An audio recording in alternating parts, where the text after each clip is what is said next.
bekhuluma nezitha zabo yebo esangweni. ngicela ningibheke lana lophisa omncane indoda kuthiwa ayikujabha amagcwele abantwana ekhaya iyobe iqhosha ingenamandla iqhosha ingenalutho iqhoshiswa zengane zayo iqhosha ingakhile iqhosha ingenayinkomo iqhosha ingenamuzi iqhoshiswa zengane kuthiwa iyoma ibuka ama-enemies iqhoshe ngoba abantu abanjengomcinisho lesandleni seqhawe shuthi indoda yona nto egwaza ngayo noma ngangaba nazo inkomo nazi intombi zami ziyakhula isho kusahloso wentombazana noma ngangaba nayinkomo intombi zami ziyakhula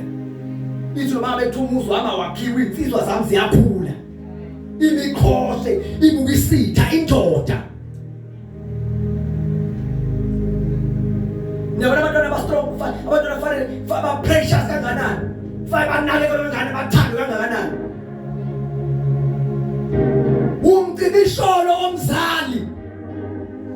umzali no angifundanga kodwa ifundile khona into engiyibone beyenza mase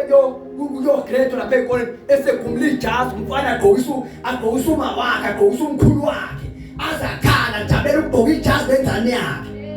athi angigqokanga kodwa ingane yami ilethile sengigqokile ngoba abantwana abanjengomcibisholo esandleni